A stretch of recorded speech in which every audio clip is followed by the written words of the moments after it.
대부분의 사람들은 70세 이후 건강을 유지하는 것은 걷는 것이라고 믿습니다. 하지만 의사들이 현재 이에 대해 경고하고 있다고 하면 어떨까요? 걷기는 활동성을 유지하는 훌륭한 방법이지만 만약 이것이 유일한 운동 형태라면 노화를 늦추는 것이 아니라 오히려 더 빠르게 진행되도록 만드는 실수를 범하고 있을지도 모릅니다.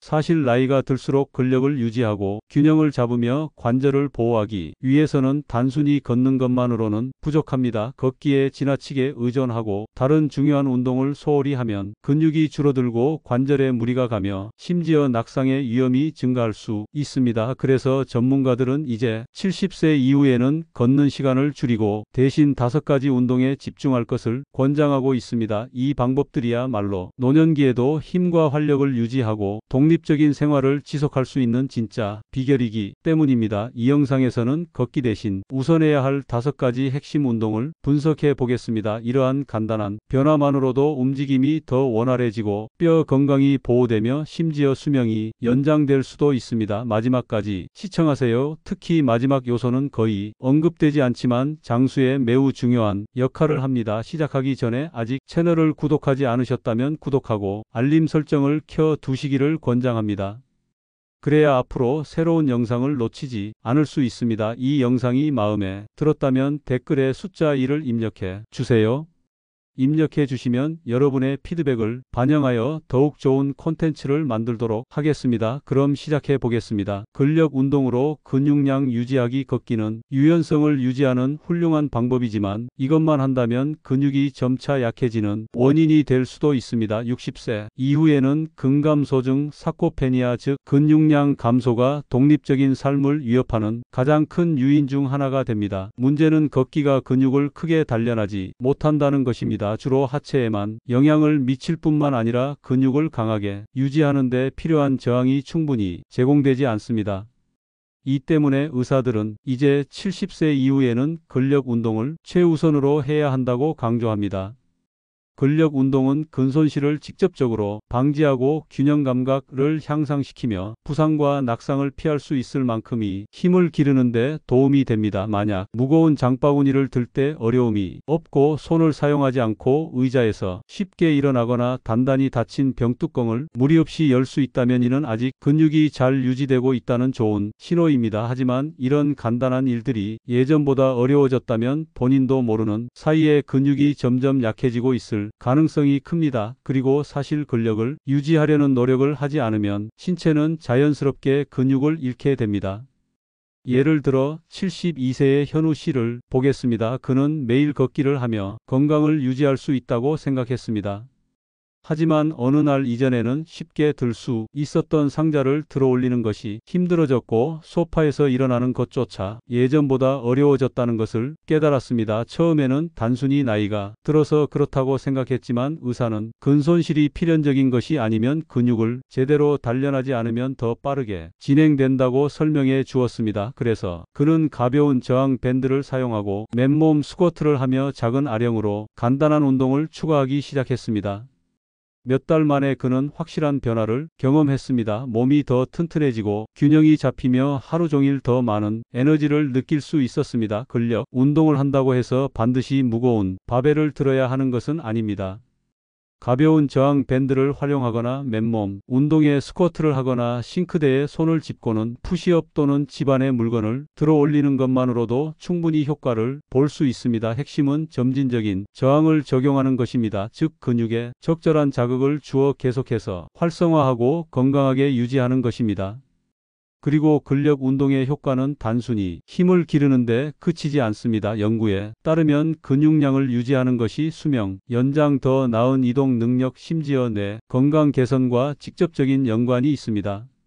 지금 자신의 근력을 확인해 보고 싶다면 다음 테스트를 해보세요. 의자에 앉은 상태에서 손을 사용하지 않고 일어나 보세요. 또는 서서 바지를 입어보세요.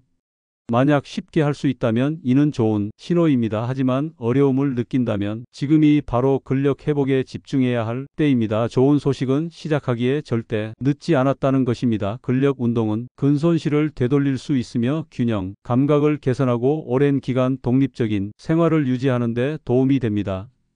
그러니 여전히 걷기만을 운동으로 생각하고 있다면 이번 기회를 계기로 생각을 바꿔보세요. 근육은 수명을 연장하는 핵심 요소이며 70세 이후에는 반드시 지켜야 할 가장 중요한 자산 중 하나입니다. 이 영상을 계속 시청하고 계시고 이 정보가 유익하다고 느꼈다면 댓글에 숫자 1을 남겨주세요. 이제 낙상을 예방하기 위한 두 가지 균형 및 안정성 운동으로 넘어가 보겠습니다. 이 걷기는 이동하는 데 도움이 되지만 항상 균형 감각을 향상시키는 것은 아닙니다. 그리고 대부분의 사람들은 너무 늦을 때까지 이 사실을 깨닫지 못합니다. 70세 이후에는 낙상을 예방하는 것이 건강과 독립성을 유지하는 가장 중요한 요소 중 하나가 됩니다. 낙상은 노년층에서 심각한 부상을 초래하는 주요 원인 중 하나이며 많은 경우 낙상의 원인은 다리 힘이 약해서가 아니라 균형 감각이 떨어지기 때문입니다. 균형 감각을 적극적으로 단련하지 않으면 본인도 모르게 걸려 넘어질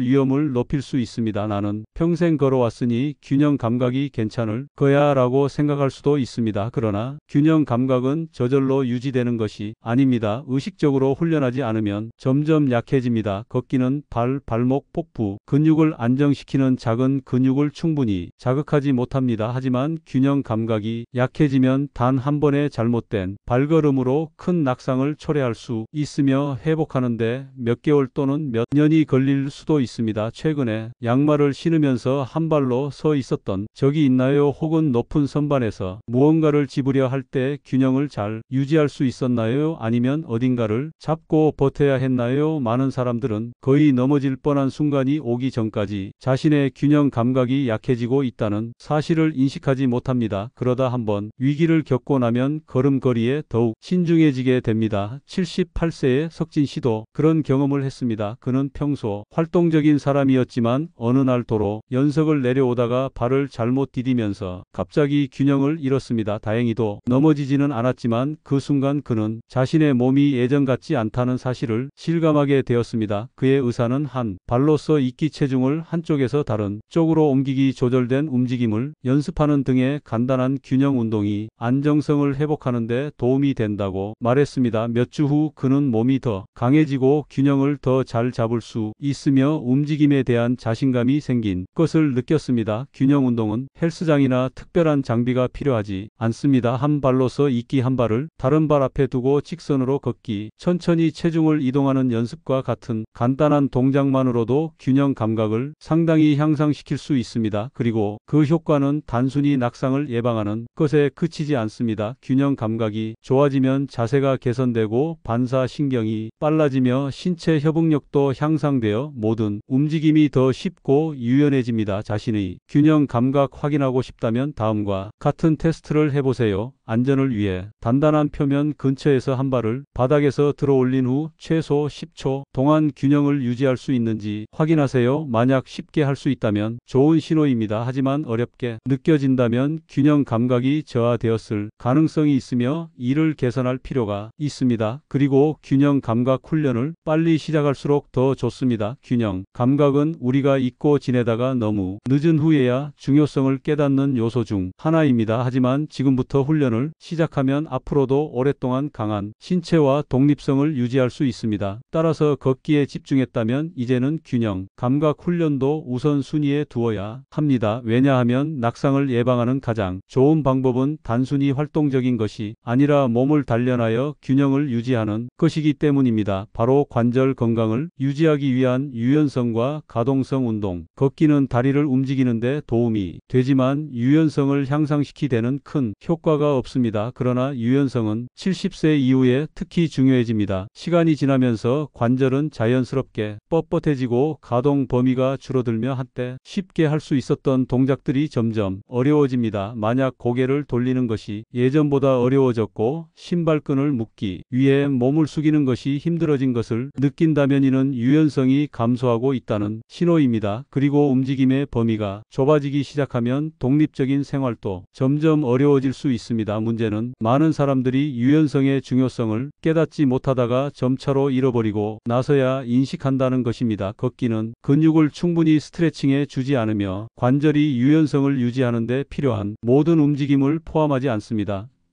이 때문에 의사들은 현재 70세 이후에는 신체 활동을 유지하는 것만큼이나 유연성과 가동성을 위한 운동이 중요하다고 강조하고 있습니다. 이러한 운동이야말로 일상적인 활동을 불편함 없이 지속할 수 있도록 도와줍니다. 최근에 자동차 뒷좌석에서 무언가를 집으려고 하거나 재킷을 입으려고 할 때를 떠올려 보세요. 동작이 자연스러웠어요? 아니면 뻣뻣함을 느꼈나요? 많은 사람들은 이러한 작은 변화를 대수롭지 않게 여기며 단순한 노화 과정의 일부라고 생각합니다. 하지만 사실이는 시간이 지남에 따라 근육과 결합 조직이 점점 더 긴장되고 수축되면서 유연성이 서서히 감소하는 과정입니다. 이러한 변화를 겪은 사람이 바로 78세의 최 씨입니다. 그는 매일 걷는 습관이 있었지만 시간이 지나면서 아침에 침대에서 일어날 때 몸이 점점 더 뻣뻣해지는 것을 느꼈습니다. 바닥에 떨어진 물건을 줍기 위해 몸을 숙일 때도 예전보다 무릎을 더 많이 굽혀야 했습니다. 그의 의사는 이러한 가동성 감소가 단순한 노화 때문만이 아니라 관절을 충분한 가동 범위로 사용하지 않기 때문이라고 설명했습니다. 이에 따라 그는 일상의 가벼운 스트레칭, 조절된 움직임, 관절 운동을 추가하기 시작했습니다. 몇 주 후 그는 몸이 더 유연해지고 움직임이 편안해졌으며 자세까지 개선된 것을 느꼈습니다. 유연성 운동은 단순히 바닥에 앉아 10초 동안 발끝을 터치하는 것이 아닙니다. 동적인 스트레칭, 조절된 관절, 회전 그리고 부드러운 요가 동작이 큰 변화를 가져올 수 있습니다. 예를 들어 목 돌리기, 어깨 돌리기, 무릎을 가슴 쪽으로 당기기, 발목 돌리기 같은 간단한 동작도 관절을 원활하게 움직이게 하고 통증을 예방하는 데 도움이 됩니다. 그리고 유연성 향상이 효과는 단순히 몸의 뻣뻣함을 줄이는 것에서 그치지 않습니다. 유연성이 좋아지면 통증이 줄어들고 혈액순환이 개선되며 자세가 향상될 뿐만 아니라 낙상 위험까지 줄일 수 있습니다. 자신의 유연성을 확인해 보고 싶다면 다음 테스트를 시도해 보세요. 똑바로 선 상태에서 고개를 한쪽으로 최대한 돌린 후 반대쪽도 동일하게 해보세요. 움직임이 부드럽게 이루어지나요? 아니면 뻣뻣함을 느끼나요? 만약 움직임이 제한이 있다면 이는 유연성이 감소하고 있다는 신호이며 지금이야말로 이를 개선할 시기입니다. 가동성 감소는 피할 수 없는 것이 아닙니다. 하루 몇 분만 집중적으로 스트레칭을 해도 앞으로 수년 동안 젊고 유연한 몸을 유지하며 통증 없이 생활할 수 있습니다. 따라서 걷기를 주된 운동으로 삼고 있다면 이제는 유연성 향상에도 신경을 써야 합니다. 관절을 부드럽고 원활하게 움직이게 하는 것은 70세 이후에도 활기차고 독립적인 생을 유지하는 가장 중요한 요소 중 하나입니다.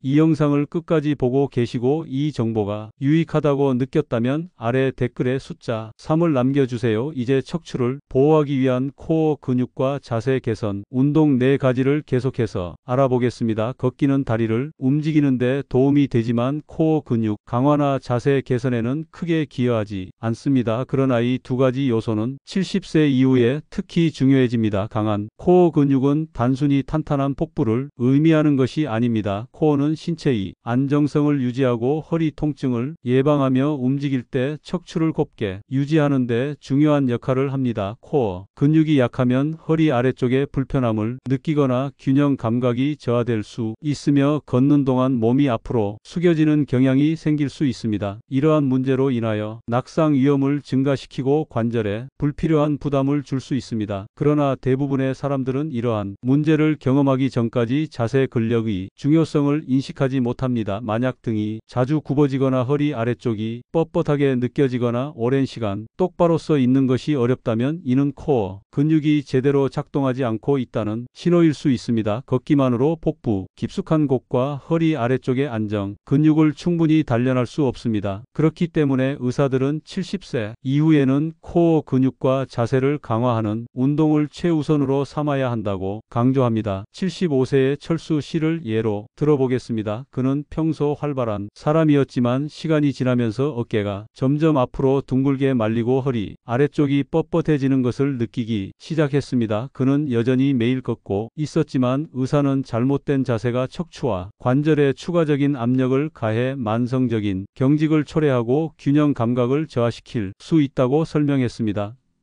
이에 따라 철수 씨는 앉은 상태에서 골반을 가볍게 기울이는 운동 서 있을 때 자세를 조정하는 연습, 복부 근육을 조이는 습관을 일상에 추가했습니다. 불과 몇 주 만에 그는 허리 통증이 줄어들고 자세가 개선되었으며 심지어 호흡이 더 원활해진 것을 경험했습니다. 코어 근육 운동을 위해 헬스장이나 특별한 장비가 필요한 것은 아닙니다. 벽에 기대어 똑바로 서기 앉아 있을 때 복부 근육을 조이기, 천천히 몸을 비트는 동작만으로도 깊은 안전 근육을 활성화하여 척추를 곱게 유지하는 데 도움이 됩니다. 그리고 이러한 운동이 효과는 단순한 자세 개선에 그치지 않습니다. 강한 코어 근육은 균형, 감각을 향상시키고 관절의 부담을 줄이며 소화 기능까지 개선할 수 있습니다. 이는 복부 근육이 내장 기관을 지탱하는 역할을 하기 때문입니다. 자신의 코어 근육이 얼마나 강한지 확인하고 싶다면 다음 테스트를 시도해 보세요. 벽에 등을 대고 서서 머리, 어깨, 엉덩이가 벽에 닿게 하세요. 이 자세를 편안하게 유지할 수 있나요? 아니면 몸을 억지로 조절해야 하나요? 만약 자연스럽지 않다면 이는 자세를 개선할 필요가 있다는 신호이며 가능한 빨리 시작하는 것이 좋습니다. 자세와 코어 근육의 힘은 활기찬 생활을 유지하고 부상을 예방하며 젊고 건강한 외모를 유지하는 데 중요한 역할을 합니다. 만약 지금까지 걷기만을 운동으로 생각했다면 이제는 몸을 곧게 세우고 힘을 유지하는 근육을 단련하는 데 집중해야 할 때입니다. 관절 보호 및 저충격 운동 실천으로 스트레스 감소하기. 걷기는 활동성을 유지하는 훌륭한 방법이지만 이것이 유일한 운동 방식이라면 관절에 불필요한 부담을 줄 수 있습니다. 특히 70세 이후에는 더욱 그렇습니다. 나이가 들면서 연골이 마모되고 관절액이 감소하며 충격 흡수 능력이 떨어지기 때문입니다. 이러한 이유로 많은 노년층이 무릎이 뻣뻣해지고 엉덩이가 아프거나 발에 불편함을 느끼기 시작합니다. 이는 평생 활동적으로 살아온 사람들에게도 마찬가지입니다. 문제는 걷기 자체가 아니라 걷기만으로는 관절을 충분히 보호할 수 없다는 점입니다. 많은 사람들이 관절 통증이 노화의 자연스러운 일부라고 생각하지만 사실 관절 보호를 소홀히 하면 경직과 불편함이 더욱 빠르게 진행됩니다. 걷기는 같은 관절에 반복적으로 충격을 가하기 때문에 오히려 상태를 악화시킬 수 있습니다. 그렇기 때문에 의사들은 70세 이후에는 단순히 걷는 것보다 관절을 강화하고 보호할 수 있는 저충격 운동에 집중할 것을 강조합니다. 마지막으로 장시간 걷기를 마친 후에 느낌을 떠올려 보세요. 기운이 넘치고 통증 없이 상쾌한 느낌이었나요? 아니면 관절이 아프고 뻣뻣하거나 불편함이 지속되면서 걷기가 통증을 유발한다면 이는 관절이 충분한 지지를 받지 못하고 있다는 신호일 수 있습니다. 이러한 문제를 겪은 대표적인 사례가 77세의 영철 씨입니다. 그는 매일 걷는 것이 건강을 유지하는 최선의 방법이라고 생각했습니다. 하지만 시간이 지나면서 무릎이 뻣뻣해지고 허리 통증이 나타나기 시작했습니다. 의사는 그에게 반복적인 충격을 줄이고 저충격 운동을 병행할 것을 권장했습니다. 이후 그는 수영, 자전거 타기, 유연성을 기르는 가벼운 운동을 시작했습니다. 몇 주 만에 통증이 크게 줄었고 활동을 포기하지 않아도 된다는 사실을 깨달았습니다. 관절에 좋은 운동으로는 수중 운동, 자전거 타기, 태극권 또는 의자에 앉아서 할 수 있는 간단한 스트레칭 등이 있습니다. 이러한 운동은 혈액순환을 촉진하고 관절 통증을 개선하며 주변 근육을 강화하여 불필요한 부담 없이 관절을 보호합니다. 그리고 이 점은 단순히 통증 완화에 그치지 않습니다. 지금 관절을 보호하는 것은 앞으로도 원활한 움직임을 유지하고 경직을 줄이며 자유롭게 활동할 수 있도록 도와줍니다. 자신의 관절 상태를 확인하려면 의자에 앉았다가 손을 사용하지 않고 천천히 일어나 보세요. 무릎과 엉덩이가 부드럽게 움직이나요? 아니면 뻣뻣하고 통증이 느껴지나요? 만약 불편함이 있다면 이는 관절 관리가 필요하다는 신호이며 저충격 운동을 병행하는 것이 큰 변화를 가져올 수 있습니다. 건강한 관절을 유지하는 것은 단순히 통증을 피하는 것이 아니라 활동성을 보호하고 독립적인 생활을 지속하며 매 순간을 고통이 아닌 편안함 속에서 보내기 위함입니다. 만약 걷기만을 운동으로 삼고 있다면 이제는 관절 건강을 우선으로 고려하고 도움이 되는 운동을 추가할 때입니다. 이 영상을 마치면서 오늘 다룬 5가지 중요한 요소에 대해 다시 한번 생각해 보세요. 만약 여러분이 걷기만을 운동으로 삼고 있다면 신체는 단순한 걸음보다 더 많은 것을 필요로 한다는 사실을 깨닫게 될 것입니다. 70세 이후에는 근육량, 보호 균형감 향상, 유연성 증가, 코어 강화 그리고 관절 부담 감소에 집중해야 합니다. 이러한 요소들은 앞으로도 활력 있고 독립적인 삶을 유지하는 데 핵심적인 역할을 합니다. 많은 사람들은 노화가 곧 신체 기능 저하를 의미한다고 생각하지만 사실 신체는 나이에 관계없이 개선될 수 있습니다. 근력, 균형감, 유연성 그리고 자세를 개선하는 작은 변화들이 삶의 질에 큰 차이를 만들 수 있습니다. 중요한 것은 지금 바로 시작하는 것입니다. 근력, 균형감, 관절 건강은 하루아침에 약화되지 않습니다. 하지만 다행히도 이 과정을 늦추거나 심지어 되돌릴 수도 있습니다. 그렇다면 이 5가지 요소 중에서 여러분이 가장 집중해야 할 것은 무엇인가요? 혹시 근력, 균형감 또는 움직임의 변화가 느껴지시나요? 여러분의 의견이 궁금합니다. 오늘 배운 점과 앞으로 어떻게 실천할 계획인지 댓글로 공유해 주세요. 여러분의 생각은 저희에게 큰 의미가 있습니다. 여러분의 댓글은 저희에게도 큰 동기부여와 격려가 됩니다. 이 영상이 도움이 되었다면 좋아요를 눌러주시고 채널 구독과 공유도 부탁드립니다. 여러분의 응원이 저희가 유익한 콘텐츠를 계속 만들어 나가는데 큰 힘이 됩니다. 시청해 주셔서 감사합니다. 다음 영상에서 다시 만나 뵙겠습니다. 감사합니다.